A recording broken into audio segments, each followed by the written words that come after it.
야고보서 6번째 말씀입니다. 하늘의 지혜로 의의 열매를 거두자라는 제목으로 함께 하나님의 말씀을 나누기를 원합니다. 여러분, 우리는 이 땅을 살아가면서 누구나 지혜로운 사람이 되었으면 좋겠다라는 마음을 가지고 살 것 같습니다. 어쩌면 우리가 지금까지도 여러 가지 공교육을 받았던 것도 지혜로운 사람이 되기 위한 과정이었고, 심지어 또 여러 가지 사교육에 우리의 재정과 시간을 쏟아 부었던 것도 어떤 면에서는 지혜로운 사람이 되기 위함입니다. 심지어 대학을 졸업해서도 어떻습니까? 대학원에 들어가기도 하고요, 내가 원하는 자격증을 따기 위해서 학원을 다니면서 열심히 공부를 하기도 합니다. 여러분, 우리는 왜 이렇게 사실은 공부하는 일에 목숨과 시간을 많이 할애하고 있는 것일까요? 어쩌면 이 지식과 정보의 확장이 더 나은 내 삶의 미래를 보장하리라고 생각하기 때문이죠.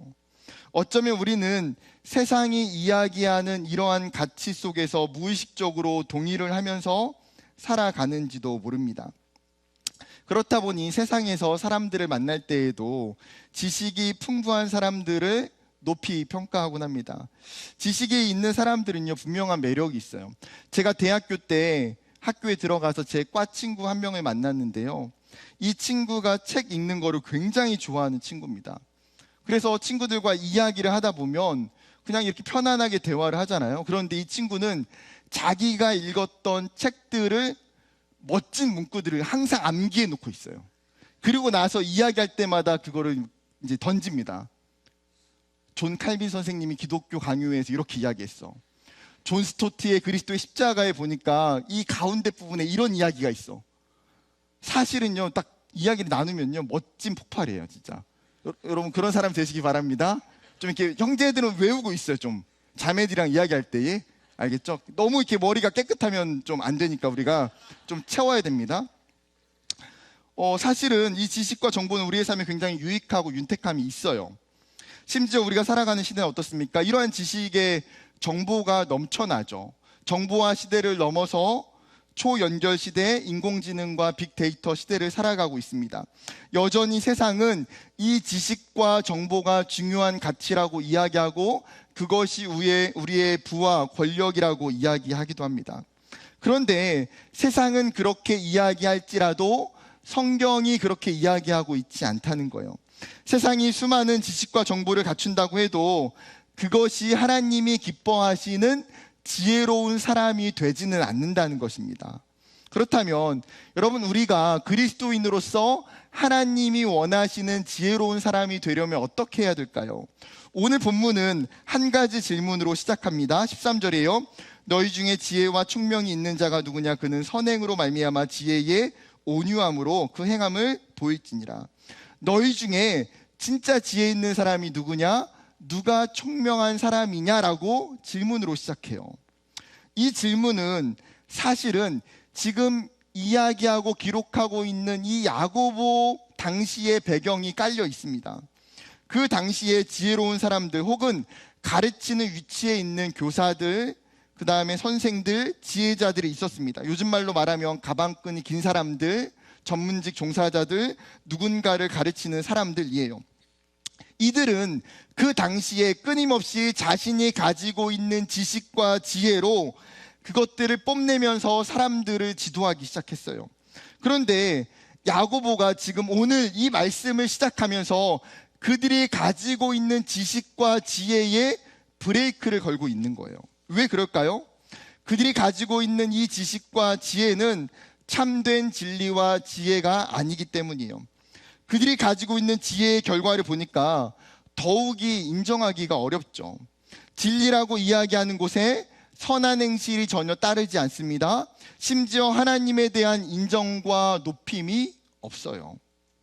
그들의 삶에 하나님과 동떨어져서 살아가고 있는 모습, 야고보는 이 부분을 지금 명확하게 지적하고 있는 거예요.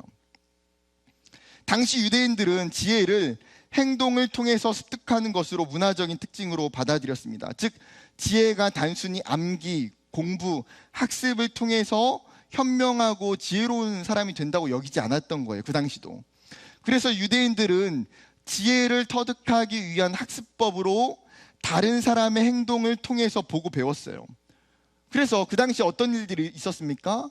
예루살렘이나 다른 큰 대도시의 굉장히 유명한 랍비들은 그 랍비를 따라다니는 제자들이 굉장히 많았어요. 그 제자들은 랍비들을 따라다니면서 함께 먹고 마시고 자며 동고동락했습니다. 여러분, 예수님도 마찬가지죠. 여러분, 예수님이 제자들 불러서 제자들에게 제자반, 예비리더 훈련, 전도학교, 선교학교 이렇게 가르치신 게 아니잖아요. 공생의 3년이라는 그 시간을 함께 먹고 마시고 돌아다니면서 예수님은 자신의 삶으로, 자신의 행동으로 그들을 가르치셨어요. 그렇기 때문에 그 사람의 행동과 삶은 지혜의 결정체고 지혜의 완성이 됩니다. 반대로는 그 사람의 행동과 그 사람의 삶을 보면 무엇을 볼 수 있어요? 그 사람의 지혜를 볼 수 있게 되는 거예요. 더 정확히는 그 사람이 어떤 지혜를 가지고 있느냐가 그 사람의 삶에서 행동으로, 모습으로 나타날 수밖에 없는 거예요. 그렇기 때문에 야고보는 지금 이 예루살렘 공동체와 디아스포라 공동체에게 뭐가 중요하다고 이야기하고 있는 겁니까? 지혜가 중요하다는 거예요. 지혜가.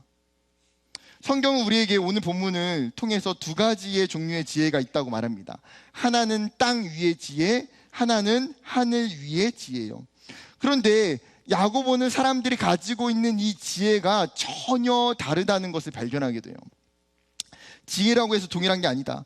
지혜의 근원과 지혜의 특징과 지혜의 열매를 보니까 완전히 다른 거죠.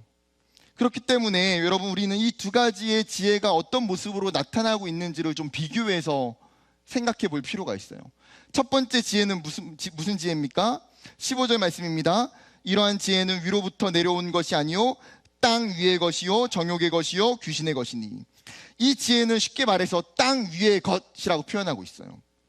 여러분, 땅 위에 있다는 것은 이 세상에서 만들어지고 세속적인 가치관 속에서 생겨난 것이에요. 심지어 인간의 욕심과 인간의 정욕을 따라서 육체적이고 정욕적인 본성을 가지고 있죠. 나아가 이것은 마귀의 것이고 악한 영에 의해서 조장된 거짓 지혜입니다. 그렇기 때문에 이 지혜는 선함도 없고요, 영적인 능력도 존재할 수가 없어요. 이런 세상적 지혜의 특징을 오늘 본문에서 두 가지로 이야기하는데, 14절에 보게 되면 그러나 너희 마음속에 독한 시기와 다툼이 있으면 자랑하지 말라, 진리를 거슬러 거짓말하지 말라. 지금 세상의 지혜를 가지고 살아가는 사람들의 모습 가운데에 뭐가 나타나느냐? 두 가지가 계속 나타난다는 거예요. 독한 시기와 그 다음에 다툼. 먼저 독한 시기는 뭡니까? 여러분, 시기가 뭐예요? 남이 잘 되는 것을 셈하고 미워하는 마음이죠. 사촌이 땅을 사면 함께 기뻐하고 즐거워해줘야 되는데 배가 아파요. 현대사회는 우리는 열등감에 사로잡힌 일들을 수없이 경험합니다. 한없이 자기를 부족하고 자기를 가치 없는 존재로 업신여길 때가 많아요. 문제는 내 안에 있는 이 열등감이 단순히 내 안에서 내적인 감정으로만 존재하지 않는다는 거예요. 끊임없이 나와 다른 사람들을 비교하며 나를 갉아먹는 동시에 다른 사람에 대한 시기와 질투로 나타납니다. 다른 사람이 내가 없는 것을 가지고 있을 때에, 다른 사람이 나보다 더 잘 될 때에, 다른 사람이 나보다 더 인정받고 성공하게 될 때에 그것을 기쁘게 받아들이지 못하고 오히려 공격하고 무시해요. 여러분, 성경에도 시기심과 관련된 이야기가 너무너무나 많이 있어요. 아담의 아들이었던 가인은 자신의 동생이었던 아벨과 함께 하나님께 제사를 드립니다. 하나님께서 동생이었던 아벨의 제사는 받으시고 첫째였던 가인의 제사를 받지 않으세요. 가인이 자신의 제사를 받지 않자 어떻습니까? 분을 내고 화를 내요. 그리고 그 분과 화의 결과는 어떻게 됩니까? 자신의 동생을 죽이는 일로 일어나게 돼요. 여러분, 성경에 나타난 첫 번째 살인은요, 시기심이 원인이에요. 또한 이스라엘의 12지파가 되는 야곱의 자녀들은 어떻습니까? 아버지 야곱이 유달리 사랑했던 아들이 있었어요. 누굽니까? 요셉.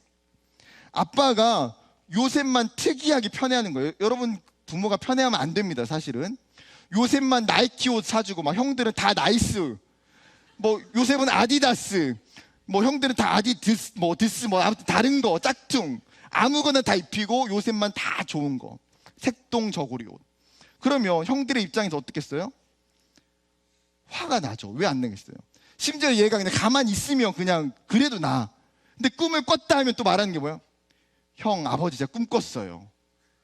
제 곡식단이 있는데 형들의 곡식단과 아버지 어머니 곡식단이 저한테 절하는 거예요.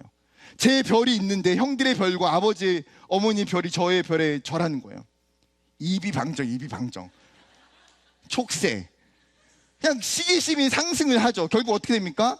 아버지의 심부름으로 형들을 만나러 갔다가 그냥 냅다 그냥 애굽의 노예로 팔려버려요. 심지어 부와 권력을 가지고 있는, 여러분, 시기심이 없을 만한 환경에 있는 사울 왕조차도 어때요? 다윗을 향한 시기심이 있는 거예요. 그래서 자신의 인생과 자신의 시간을 다윗을 잡아서 죽이려고 하는데 다 사용하지 않습니까? 예수님도 그분의 사역의 수많은 시간 동안에 바리새인들과 종교 지도자들로부터 끊임없는 핍박을 받아요. 왜요? 시기심 때문에. 여러분, 성경 속에서 이러한 시기심이라는 죄를 발견하는 것은 쉬워요. 여러분, 이렇게 시기심이 많이 등장하는 이유는 뭘까요? 이러한 일이 인간이 가지고 있는 기본적인 본성 속에서 보편적이고 일반적이라는 거예요. 그렇기 때문에 의식하기가 어려운 이러한 죄가 우리에게는 사실 더 무서울 수 있어요. 왜요? 우리가 끊임없이 내 안에 시기심이 있지만 내가 정직하게 이것을 심각한 죄로 받아들이지 않을 수 있기 때문에.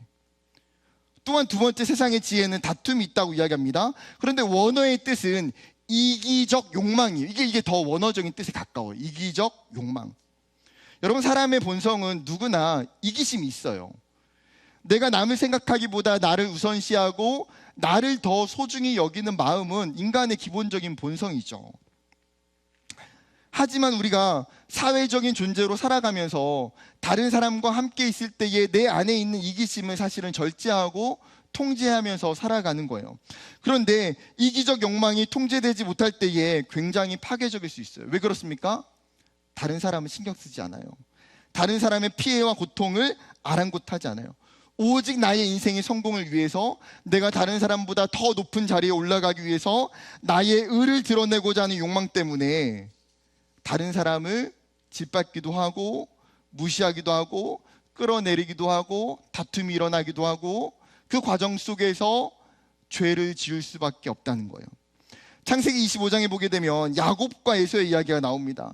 형 에서가 들판에 가서 사냥을 하고 집에 들어와 보니까 얼마나 피곤하겠어요. 얼마나 배가 고프겠어요. 그런데 동생이 집에서 뭐 하고 있어요?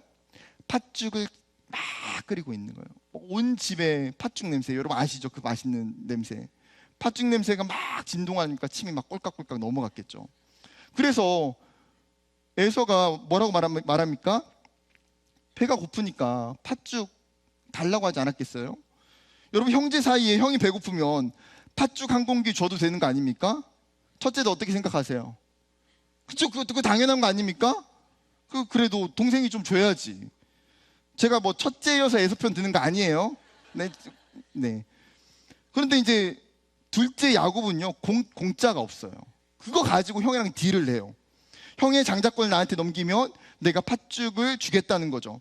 에서는 어쩌면 야곱의 이 이야기가 장난일 거라고 받아들였을지 모르겠어요. 그런데 야곱은 자신이 가지고 있는 이기적인 욕망으로 말미암아 철저히 계획적으로 지금 형에게 딜을 하고 있는 거예요. 한 걸음 더 나아가 아버지가 죽기 전에 형을 불러서 축복 기도를 해주겠다는 소식을 듣고 어떻게 합니까? 가죽옷을 입고 별미를 만들어서 눈이 잘 보이지 않는 아버지에게 가서 형인 척하고 아버지에게 축복 기도를 받아요. 야곱이 나중에 하나님에게 이스라엘이라는 이름을 받고 믿음의 사람이 되지만, 여러분, 야곱이라고 하는 이 인생과 이 사람은 굉장히 철저하게 이기적인 삶을 살았던 인생이에요.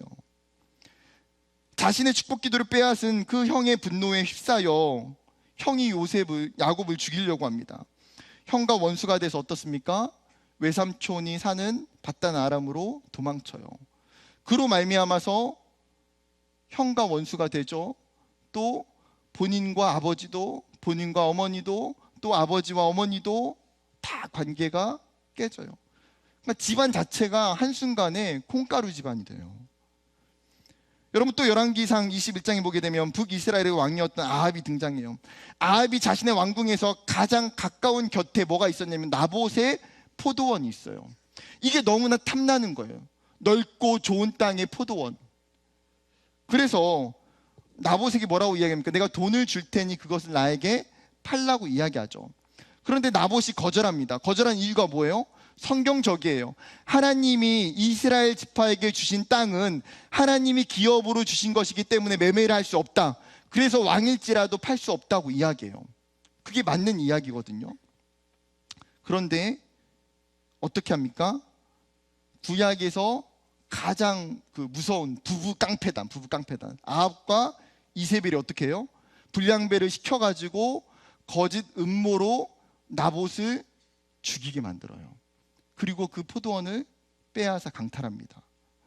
여러분, 무엇 때문에 사람을 죽이면서까지, 모함을 하면서까지, 심지어 왕이잖아요. 왕이 뭐가 부족하다고요?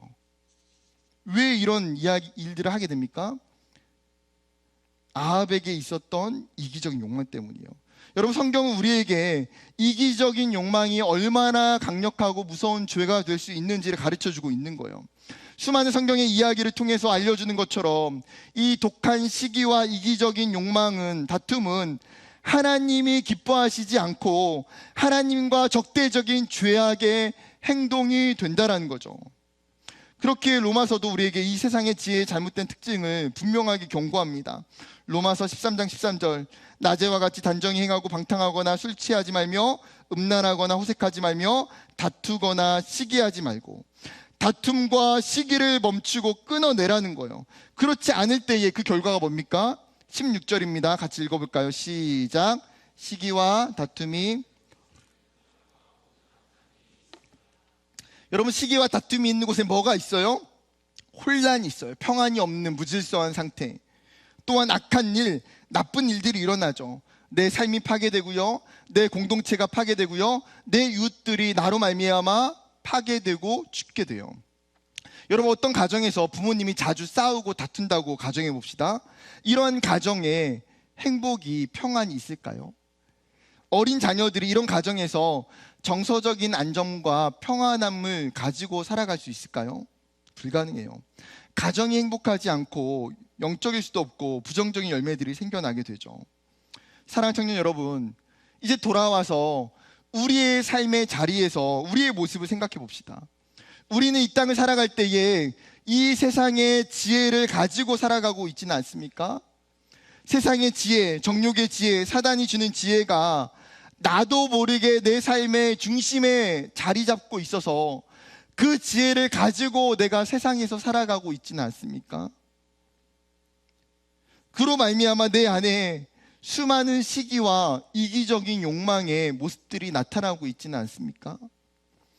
혹은 내 관계 속에서 내가 속한 캠퍼스와 내가 속한 가정과 내가 속한 직장 가운데에 이러한 시기와 다툼의 모습들이 있지는 않습니까? 여러분, 그 안에 하나님이 부재하고 있음을, 하나님이 계시지 않음을 기억해야 되는 거예요. 하나님이 없기 때문에, 그것이 세상의 지혜이기 때문에 이러한 일들이 나타난다는 거죠. 그 모습을 하나님이 결코 기뻐하시지 않음을 기억해야 돼요. 내 안에 이 지혜가, 이 모습이 있다면, 그래, 이것이 하나님께로부터 온 것이 아니라 세상으로부터, 사단으로부터 왔음을 우리는 기억해야 돼요. 그래서 사단이 끊임없이 저와 여러분의 삶 가운데에 이 세상의 지혜로 말미암는 시기와 이기적인 욕망의 지뢰들을 삶의 순간순간 설치할 수 있어요. 왜 안 일어나겠어요? 그럴 때 어떻게 해야 됩니까? 영적으로 깨어서 이것이 하나님의 지혜가 아니라 세상의 지혜이기 때문에 내 삶에 있는 그 지뢰를 밟는 것이 아니라 끊어낼 수 있는 사람이 되어야 돼요. 세상의 지혜를 본받지 않고 그것을 거부할 수 있는 믿음을 구하는 청년들이 되기를 주님의 이름으로 축복합니다. 다시 성경으로 돌아와서 이제는 두 번째 지혜에 대해를 살펴봅시다. 17절 말씀입니다. 같이 읽을까요? 17절 시작. 오직 위로부터 난 지혜는 첫째 성결하고 다음에 화평하고 관용하고 양순하며 긍휼과 선한 열매가 가득하고 편견과 거짓이 없나니. 여러분, 이 지혜의 근원은 뭐라고 표현합니까? 위로부터 난 지혜, 하늘로부터 온 지혜라는 거예요. 여러분, 성경에서 위로부터 왔다라는 이 표현은 신적인 기원을 강조하는 표현이에요. 즉, 두 번째의 지혜는 명확하게 누가 주신 지혜예요? 하나님이 주신 지혜. 하늘로부터 내려온 하늘에 있는 지혜라는 거예요. 야고보만 주장한 것이 아니라 성경에 통일된 주장이죠. 성경을 조금 살펴보면 잠언 2장 6절 대저 여호와는 지혜를 주시며 지식과 명철을 그 입에서 내심이며 욥기 12장 13절 지혜와 권능이 하나님께 있고 계략과 명철도 그에게 속하였나니. 다니엘서 2장 20절과 21절 다니엘이 말하여 이르되 영원부터 영원까지 하나님의 이름을 찬송할 것은 지혜와 능력이 그에게 있음이로다. 그는 때와 계절을 바꾸시며 왕들을 패하시고 왕들을 세우시며 지혜자에게 지혜를 주시고 총명한 자에게 지식을 주시는도다. 여러분, 성경이 끊임없이 동일하게 이야기하는 것이 무엇입니까? 지혜의 근원은 여호와 하나님이시다는 거예요. 하나님이 지혜의 전부예요. 그분의 지혜로 온 세상이 창조되었고 이 세상이 운행하는 모든 섭리가 하나님의 지혜와 하나님의 총명함 때문에 나타나고 있다는 것이죠. 여러분, 그렇게 지혜의 근원을 잊어버린 채 마치 그것을 내 지혜인 것처럼 착각하는 것은요, 어리석은 행동이에요. 여러분, 성도는 이사야 선지자가 예언했던 것처럼 기묘자이며 모사이신 전능하신 하나님, 즉 하나님은 어떤 분이시냐? 하나님은 신비롭고 하나님은 기묘하시고 그분은 영원하고 탁월한 지혜를 가지고 계신 분. 여러분, 그 신앙과 믿음이 있는 것이 성도의 본분이라는 거예요. 하나님이 지혜의 근원이시고 하나님이 참된 지혜고 진리이시다는 것을 믿는 것. 여러분, 나아가서 이 하늘의 지혜를 통해서 나타나는 특징은 뭡니까? 7가지로 이야기하죠. 성결은 도덕적인 순결과 마음의 청결함을 이야기합니다. 화평은요, 하나님이 정하신 질서 가운데 나타나는 평화로움이에요. 또 관용은 타인에게 관대하며 친절한 것이고요, 양수는 타인의 의견을 존중하고 양보하는 것입니다. 긍휼은 타인을 측은히 여기는 마음과 용서함이고, 선한 열매는 선한 일을 통한 열매를 맺게 되고, 편견과 거짓 없음은 차별과 위선이 없는 거예요.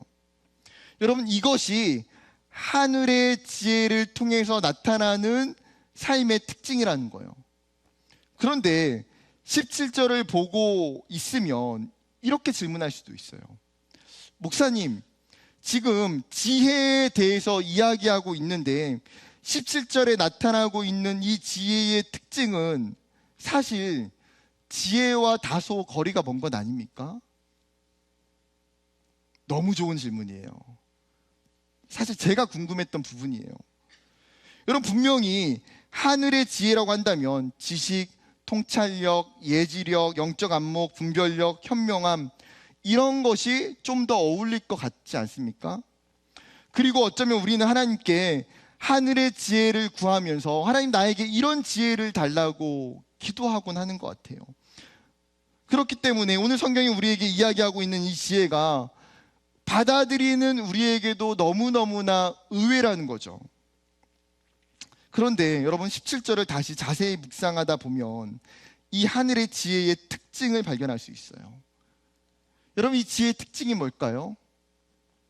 하늘의 지혜는 하나님의 성품과 연관된 것들이라는 거예요.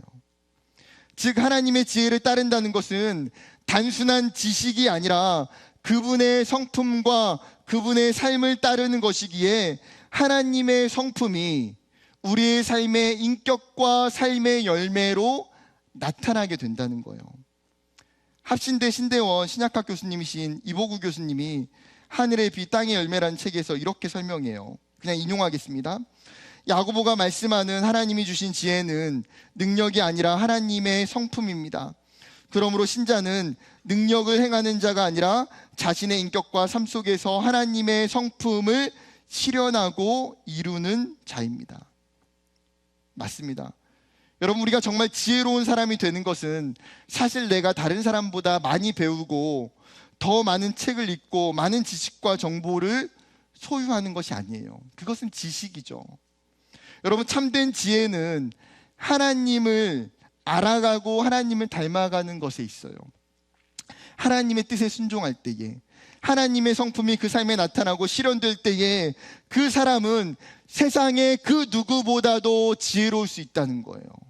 왜요? 그 사람은 하나님이 원하시는 길을 가고 하나님이 원하시는 뜻을 찾게 되고 하나님이 원하시는 삶의 열매들을 그 삶에서 더욱더 풍성하게 드러내기 때문이에요. 여러분, 그럴 때 하나님의 지혜의 결과가 무엇입니까? 아까 땅 위에 있던 지혜는 시기와 이기적인 욕망과 다툼으로 말미암아 분열을 일으켜요. 그런데 18절에는 이 하늘 위에 있는 지혜는 어떻습니까? 화평을 만들어내요. 여러분, 야고보 사도가 지금 그리스도인들에게, 디아스포라 성도들에게 부탁하고 당부하는 것도 바로 이것이에요. 너희가 정말 너희의 삶 가운데에 하나님의 지혜를 가지고 그 지혜로 말미암아 너희의 삶 가운데에 하나님의 화평이 나타나기를 소망한다. 너희는 하나님의 지혜로 그 평화를 만들어내는 사람들이라는 거예요. 시기와 다툼과 악한 말과 편견과 수많은 악으로 인해서 마음이 깨지고 관계가 깨지고 세상에 분열이 있는 그 땅 가운데에 하나님의 지혜를 가지고 영적인 중재자로, 영적인 치유자로 하나님이 우리를 보내신 것이, 그것이 우리의 사명이고 역할이라는 거죠. 예수님께서 하나님의 지혜로 이 땅에 오셔서 그 일들을 이루어내셨어요. 골로새서 1장 20절과 22절 말씀입니다. 그의 십자가의 피로 화평을 이루사 만물 곧 땅에 있는 것들이나 하늘에 있는 것들이 그로 말미암아 자기와 화목하게 되기를 기뻐하심이라. 전에 악한 행실로 멀리 떠나 마음으로 원수가 되었던 너희를 이제는 그의 육체의 죽음으로 말미암아 화목하게 하사 너희를 거룩하고 흠없고 책망할 것이 없는 자로 그 앞에 세우고자 하셨으니. 여러분, 하나님이 인간의 육체를 입으시고 예수 그리스도께서 이 땅에 왜 오셨습니까? 깨어진 이 땅을 위해서, 하나님과 깨어진 인간의 관계를 위해서 다시금 화평을 이루시고 화목해 하시고자 이 땅에 오셨다는 거예요. 여러분, 그리고 그 화목은 거저 주어지는 것이 아니에요. 예수 그리스도께서 자신의 생명을 십자가 위에 다 내어주시고 죽으셨기 때문에 그 평화가 우리에게 선물로 주어진 것이에요. 여러분, 그분의 죽으심으로 우리는 평화를 누렸고 그분의 죽으심으로 우리는 세상과 하나님과 화목해 되었어요. 여러분, 동일하게 그리고 그 사명을 하나님이 이제는 저와 여러분에게, 그리스도인들에게 주셨다는 거예요. 그렇기 때문에 하나님의 지혜가 사용되는 곳에, 하나님의 뜻을 가지고 하나님의 그 성품과 하나님의 그 인격을 가지고 살아가는 그리스도인들의 삶의 자리에는 뭐가 나타나요? 하나님의 화목해 하심의 의의 열매가 나타나요. 여러분, 그러면 여러분의 삶 가운데에 곰곰이 뒤돌아 봤으면 좋겠어요. 그럼 내 삶 가운데에는 정말 이러한 평화가 나타나고 있는가? 내가 살아가는 그 삶의 자리에, 나의 캠퍼스에, 나의 가정에, 나의 직장에, 나의 삶을 통해서 하나님이 나에게 주신 그 지혜로 말미암아 나는 평화를 이루며 살아가고 있는가? 하나님이 여러분에게 주신 사명이고 말씀이에요. 말씀을 맺으려고 합니다. 돌아오는 월요일부터 고난주간이 시작됩니다. 우리를 위해서 이 땅에 오신 예수 그리스도를 깊이 묵상하고 기억한 한 주가 되었으면 좋겠어요. 이 한 주를 보내면서 오늘 이 말씀을 기억할 때, 하나님, 내가 세상의 지혜로 살지 않게 도와주세요. 하나님, 내가 이 땅의 지혜로 살아가지 않게 하시고 내 안에 있는 이 땅의 모습, 그 시기와 이기적 욕망과 다툼이 있다면 그리스도의 십자가 위에 내가 다 내려놓기를 원합니다.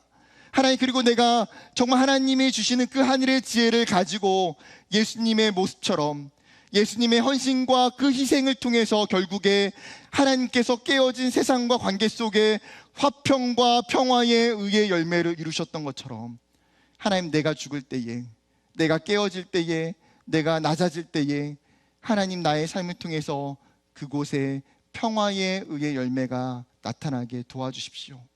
그렇게 기도하고 살아가는 저와 여러분이 되기를 주님의 이름으로 축복합니다.